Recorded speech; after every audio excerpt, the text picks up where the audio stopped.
Hey everybody, welcome to another episode of the LitRPG podcast. I'm Ramon Mejia. I'm here to bring you the latest LitRPG news, reviews, and of course author interviews.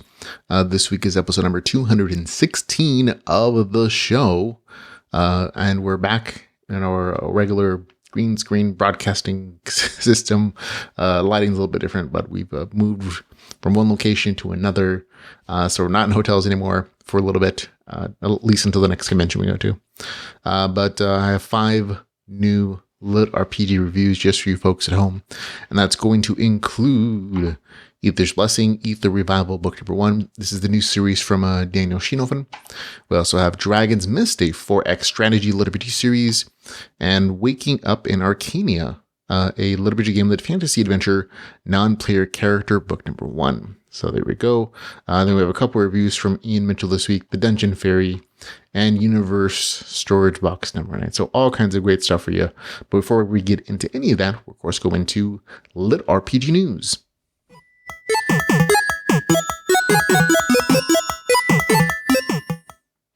And in LitRPG news, we have a couple stories here for you. The first being The World of Valdyria, a very long running LitRPG series. It's a Russian translation novel series. It's probably one of the older ones, one of the first, I should say, that was translated into English, written by Dan Mikloff. It is being republished after being picked up by Magic Dome Books. The series is getting a new cover art, a whole new round of translation and editing. So if you haven't had a chance to read the series, this is again a Russian LitRPG series that even many Russian authors point to as the series that got them into the genre. Book 1 is out as of now. Book 2 has a pre-order release of May 29, 2020. And as far as I'm aware, the company Magic Dome Books, who does excellent translation work, does plan to publish the entire series. So it's actually a good time to get into it. So, and then I read book 1 again, and again, the translation work is better. So there you go. Also in LitRPG news, we have Audiophile Magazine awarded Death's Mantle, written by Harmon Cooper and read by Andrea Parsnow, an award, an Earphones Award. This is an audiobook magazine, and it's actually really good. That the competition for this particular award was fierce, mostly because there's not a GameLit or LitRPG category, obviously, and so Death's Mantle actually won it in the science fiction category against some very big names. So congratulations to both Harmon Cooper and Andrea Parsnow for their well-deserved work. I enjoyed personally Death's Mantle as an ebook and as an audiobook. So that they use well-deserved hard work. It's paid off. It's always nice though to see awards going to the folks in our genre. It's always very heartwarming. So there we go. That's our LitRPG news section. Stuff that has come out now that I haven't had a chance to read includes Gods of Ash and Amber, the Seeds of Chaos book number 4. The third book also in the Glory of Formation Emperor series is out now. The second book in the Last Time Loop series, Max of the Rebellion. Also Enora Online book number 7. Also Neon Dark, a LitRPG adventure. And let's see what else. Oh, Project Chrysalis, book number 5. This is one of those series that's very interesting. It's a Russian translation, and it's good if you get into it. So it's hard to describe. It's a thing. So definitely, it is out for you to enjoy. And new LitRPG audiobooks, we have a couple here listed for you as well. Imprisoned Online, book number 1. Also, the third book in the Forger of Worlds series called Dinosaurs. So there you go. And upcoming LitRPG, this is just where I read off all the stuff that's coming out in the near future that I was able to find on Amazon and other sources. It's just a way to kind of plan your schedule. So here we go. On March 8th, First Song, book number 2, Anthem of Infinity, book number 2 is coming out. The author Blaise Corbin does assure me that it's actually coming out this time. I know last time he had planned to publish it quite a few months ago, and there was just some delays. So this one is actually as a pre-order. It's there for you to enjoy in just a few days from now. On March the 9th, it'll be Project Stellar, book number 1, The Incarnator. On March the 10th, Reading Gate Online, Insurrection, The Alchemic Weapon, book number 3. On March the 13th, the fourth book in the Axe Druid series. Into the Darkness is the name of this one, so that one's always a fun series. On March the 14th, the Dungeon Travels book number 2 series called Traveling the Dungeon. March 17th, the second book in the Beetle series. March the 19th, Dark World Paris. March the 20th, the third book in the Underdog series. March 23rd is going to be Rogue Merchant book number 1. March 23rd is the second book in the Dark LitRPG series by Arthur Stone called Dark Reincarnate. The cover art on this one actually threw me a little bit. I did not recognize it until I had to go back and look at one. Book number 1 has a guy who looks like a cavemanish and a blue cover. And that one, that's how it's related to this one. So this is very much a sent back in time kind of game story. It was fun. I like book number 1. In March the 25th, Stranger is Coming, LitRPG series class neutral. On March 27th is going to be the third book in a Touch of Power series by Jay Boyce. This is a good series with a female protagonist. March the 30th, Quest for Freedom, Hero Online book number 5. April the 1st, Sentence to Troll book number 3. April the 2nd, third book in the World of Change series. April the 2nd as well, The Good Guy series book number 8. April the 10th is going to be Sun and Shadow Online book number 2. April the 15th, the fifth book in the Dragonheart series. April 29th is going to be the fourth book in the Discardium series. April 29th is Player Reach the Top book number 3.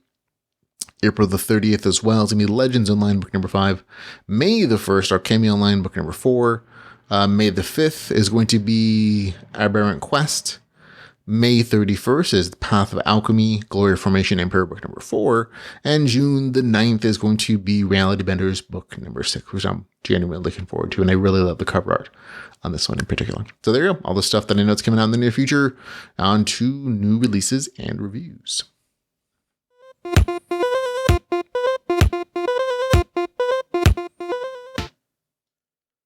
And first up this week, Aether's Blessing, the first book in the Aether's Revival series, written by Daniel Schenoven. It is 596 pages, $4.99. It is available on Kindle Unlimited, and here's the author's description. Every year, the Empire administers the rite of passage into adulthood.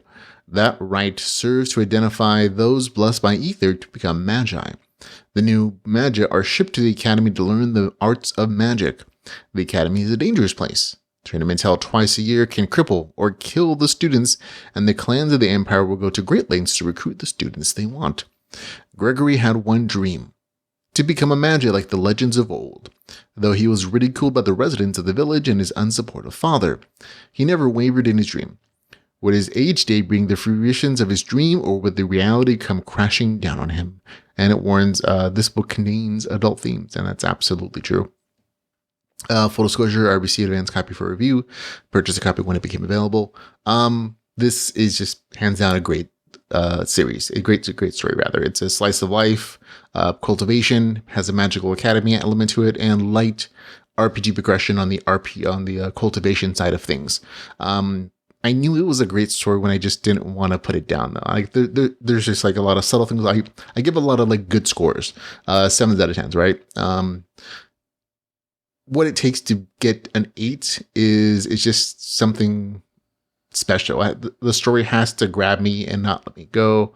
And this one definitely did that. I get very busy sometimes between like reading and writing and family stuff and work stuff. And when I got this and I just didn't want to put it down, I was like, oh yeah, this is definitely a great story. What really made this great for me was that it was a top-notch world building and character building. From the very first pages, the author takes the time to describe the rich cultural, political, and personal histories without bogging the reader down with dense text. Instead, it all flows naturally as the main character learns more about the world outside of his village and what it means to be able to cultivate Aether in the Empire. And while the world building and character building were the things that made this story great for me, that doesn't mean the other aspects of the story are lacking. The early portions of the novel really do a lot of developmental stuff with world building, describing who the character is, like the surrounding villages, his motivation for wanting to go to some academy, all that good stuff.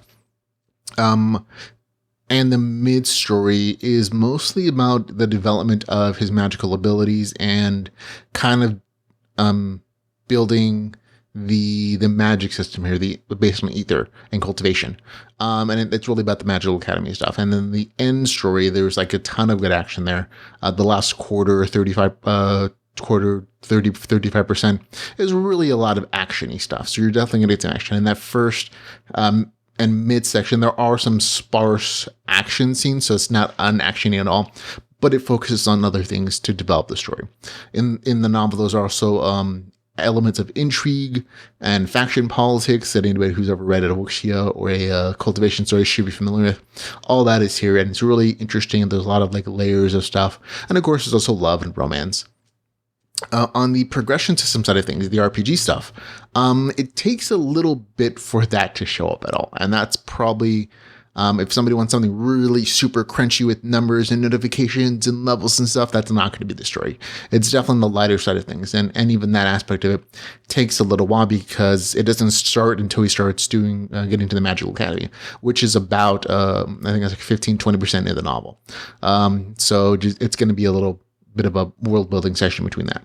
But there are RPG mechanics in this story, but again, they're not necessarily a video game stuff. This is stuff that's pulled from like more like modified homebrew tabletop stuff, and just like less crunchy RPG mechanics or a progression system. So there's attributes for every character, every student, every person. Body, spirit, and mind are the three basic groupings. And each has a training path and subpaths with specific elemental powers like shadow magic or elemental powers. And there's generally a good bit of depth there to each one of these systems and each one of these kind of cultivation and progression paths. That's mostly part of the mid part of the story here. There are actual again, quantifiable points of progression, which is what makes this RPG mechanic still, and at least LitRPG for me. And that includes that the students show their level of progression through tiers and through circles of cultivation progression. So there is actual physical manifestation that's part of the culture and part of the world for their actual progression. So like they enter the academy as novices, and it goes at different levels of progression and power and cultivation, all the way up to, I think, Grandmaster, and each one of those little sub-levels are like circles of power that actually physically show as a manifestation of their control of their ether and magic and stuff. So there is actual an RPG progression system here, but again, it's light. So if you want something again super crunchy, this isn't going to do it for you. But there are other aspects of this that I thought were super enjoyable, which I've already mentioned before. Overall, it's a great story. It really is. Just the action and the world building and the character development and some of the storylines, which were really nice and cute. And the magical system progression and development and research, all of it worked really well for me. Again, lighter on the RPG stuff though. I should also warn you that like most of the author's works, there are some graphic sexual scenes in this story. They're very skippable. And they're not there just for, just to titillate. They're actually part of the story. Like I'd say all the sex scenes are easily less than 5% of the story, which is like super, not a lot. And they make sense in the context of the story because the story is about a main character who's a young man who's exploring the world for the first time. He's just leaving his village. He's exploring the different parts of the world, different cultures, different relationships, finding love and his place in it. In addition to the other stuff we already mentioned, all the kind of sexual content absolutely makes sense in context of the stories. So I enjoyed it. I had a really good time with it. It gets a score of 8.0 out of 10 for me. That's Aether's Blessing, Aether's Revival, book number 1 with a score of 8 out of 10. And next we have Dragon's Mist, a 4X strategy LitRPG series, Warlords of the Circle C, book number 1, written by Ember Lane. It is 739 pages, a massive novel. $3.99 is the price tag, and it is available on Kindle Unlimited. And here is the author's description. Build your kingdom, destroy your enemies. What would you do if you woke up in a strange land? What if you had no idea why? Would you fight, or would you curl up into a ball and cry? What if your fate was sealed by a booming announcement that cracked across the vast blue skies? Greetings! Welcome to the land of the Lessermen. You have arrived in the nick of time. War looms, its dire thunderheads crowding our once glorious sky. This land needs a strong hand such as yours. 100 must battle for victory, and at the end, there can be only one. You played the games, now read the book. So there we go. So for Connor O'Grady, this number came true. He wakes in a land and is propelled into an age called Legendary, where he has to fight his way up from nothing, literally nothing, and they need him a pair of pants. He must learn to survive, to fight, and to enlist the help of others in order to build a civilization capable of living, because there is no other option. This is a LitRPG civ building fantasy tale, includes progression stats and settlement stats. So there you go. And that's absolutely all true. From the very first paragraph from the novel description, the story is very unabashedly LitRPG, and there's an immediately trapped in the game scenario with promises of PvP, crafting, and town building, and the story absolutely delivers. I was super happy to see how quickly this novel got into the RPG mechanics, into the crunchiness of this game world and this system. It delivers right from the get-go. The main character dropped in this world, fights monsters, gains lore levels and resources to cover his dinkiness and make weapons. And as he advances, he gets new powers geared towards survival and kingdom building. The game mechanics are pulled straight from strategy games with a mix of simplified crafting, town building, assigning kingdom jobs, and strategy combat. Crafting is simple, so it's not like super in-depth. It's very button-clicky. The main character collects fragments and is rewarded with random clothing or weapons. That's really as simple as it is. It's a neat way to get the main character stuff you wouldn't have thought to make, though. So instead of like him specifically looking for something, which some characters can do, but he's a collection of things, and he presses a button, hopefully gets something good. And sometimes it's very good things, and something it's not. And I kind of like that little bit of randomness to it. The kingdom roles like scholar and economist are given to other kidnapped earthlings who must be recruited. Kingdom citizens are recruited with which unlocks more development paths, lots of good strategy, game stuff mixed in with the storyline of competing player kingdom, which is something that's developed a little later in the story. Overall, it's a good story with only minor forced moments. And again, there are some forced moments in some of the RPG mechanics or some of the ways that the story develops. But again, they're minor considering all the other good stuff here. Overall, gets a score of 7.5 out of 10 for me. That's Dragon's Mist, a 4X LitRPG series, Warlords of the Circle C, book number 1, with again a score of 7.5 out of 10. And next we have Waking Up in Arcania, a LitRPG GameLit fantasy adventure series, non-player character, book number 1, written by D.L. Martone, who's a husband and wife team. It is 400-ish pages. Actually, as of this recording, there are no official page count for this particular novel on Amazon. It is $3.99 and is available on Kindle Unlimited, and here's the author's description. Sometimes, self-awareness isn't all it's cracked up to be. My name's Joe, and I've died over 90,000 times. Until recently, that didn't bother me one bit. After all, I'm a non-player character in a virtual fantasy game. Or at least, I was. Now I'm not sure what I am. I used to do whatever the programmers told me to do, but since becoming self-aware about a week ago, I've decided I'd rather not die, especially since it's likely to be permanent for me. So yeah, dying would now completely suck. But I'm not the only one with problems. Arcania itself is dying, infected by a virus that's impacting all creatures from orcs to humans to dragons.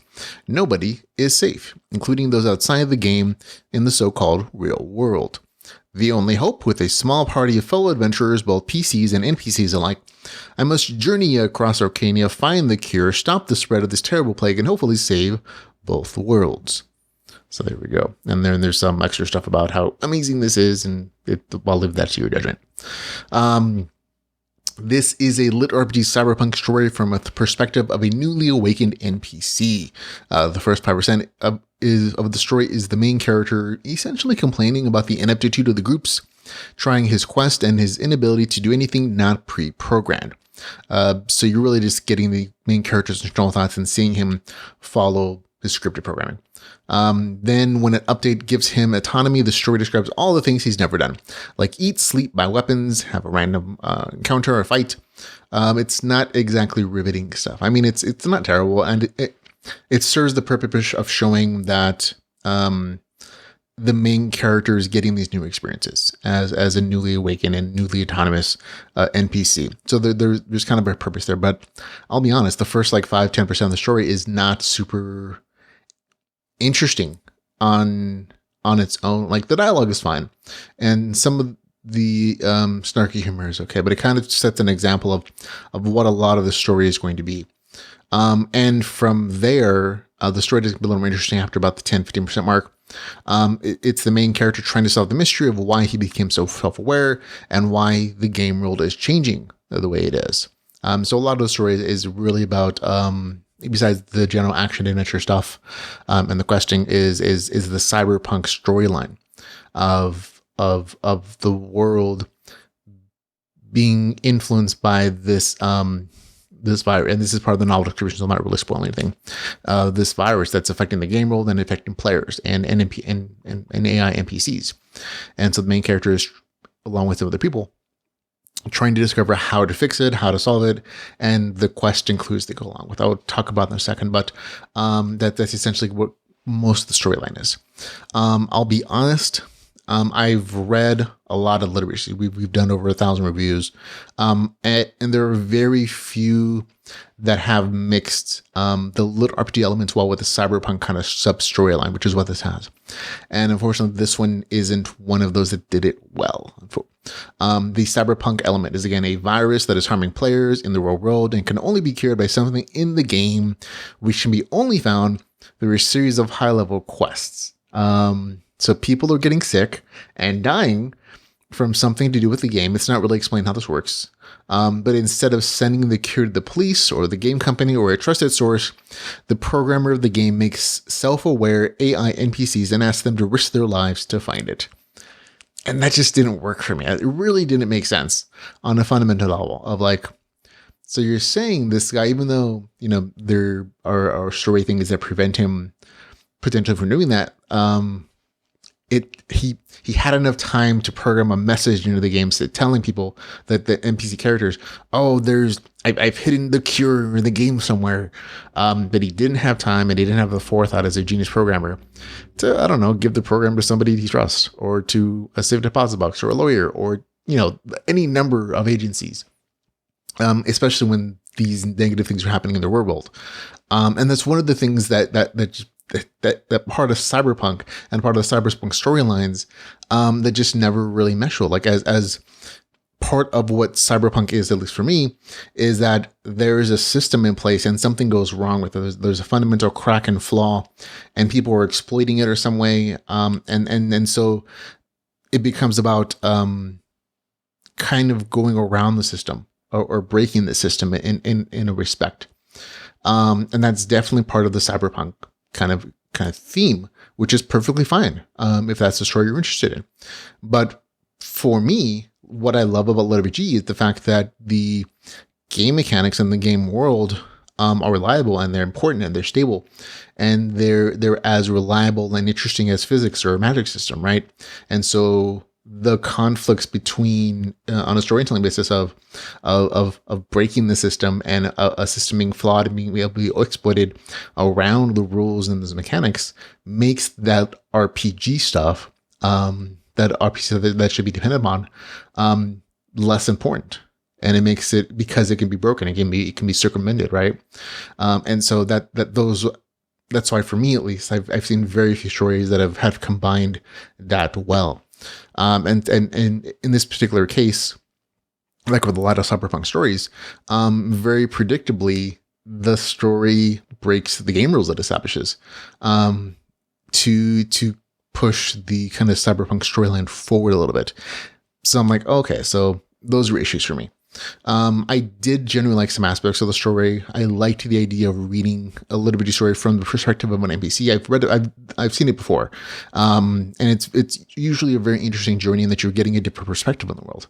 However, in this case, It didn't really feel like the main character was an NPC or like a newly awoken AI. Instead, he felt like a regular player, a player who was like 30 or 40 years old from the jokes he was making, from the depth of knowledge he had about the world, that would make him feel like a regular player. And this is sort of explained away a little bit in the story. I'm not trying to spoil how. But for me, for a lot of the story, I just felt like, oh, all the things the main character knew, he had a lot of foreknowledge and a lot of knowledge that he shouldn't have had. And it conflicted with my expectation of what to see from a newly awakened AI character. So I'm like, oh, that's, And so it created this kind of dissonance that never let me really, like the main character as much as I would have normally if he'd been just a regular player, or just like a regular just NPC who thought this was a real world and not just some newly awoken NPC. I think I would have enjoyed it a little more. On the game mechanic side of things, this is absolute LitRPG. There are character sheets, damage notifications, loot notifications, classes, stats, points, etc., all that stuff. It's all pretty standard.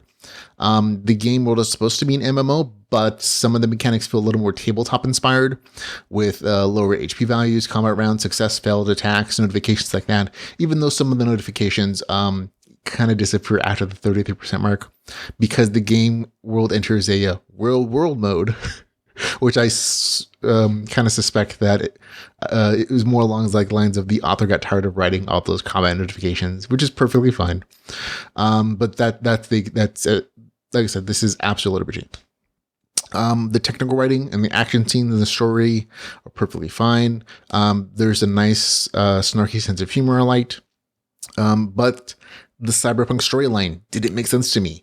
And again, predictably, it led to some very wand-wavy moments to advance that aspect, which is a serious pet peeve of mine in particular. So for me, the story didn't work. Elements of it were enjoyable. Sections of like the general questing stuff was perfectly fine. Didn't really stand out in any way. I like the NPC perspective. It's just that it didn't feel like an NPC. It felt like a regular player because of the way he acted, the way he spoke, the way he joked, and the kind of depth of knowledge of human behavior that he had when it felt like he shouldn't have. And to me, at least, it would have been a more interesting storyline to see him exploring human behaviors, to see him as a newly awoken NPC, AI character, to not really understand everything, but be curious about it. And that would have, to me, been a more interesting character. But again, that's a different perspective. For me, again, the novel gets a score 6 out of 10. Waking Up in Arcania, a LitRPG GameLit fantasy adventure, gets a score 6 out of 10. It just didn't quite work for me. And next we have Ian's Picks of the Week. This is our segment of the show where Ian Mitchell, a longtime LitRPG community member, reads and reviews just as much of me sends in his LitRPG reviews for the week as one of our correspondents and reviewers. This week he only has a couple of reviews from us, but that it's going to include, we're going to start off with The Dungeon Fairy, a dungeon core escapade, the Hapless Fairy, Dungeon Fairy book number 1. And Ian says, Fairy Punk. Jonathan Brooks is making great variations on dungeon core stories. I like the writing. This is interesting, and I'm curious about what's next. It's a wonderful start to the series. Not a lot of combat this time. I found not including hit points a great move. And that's fair. He gives it a score is 8.5 out of 10.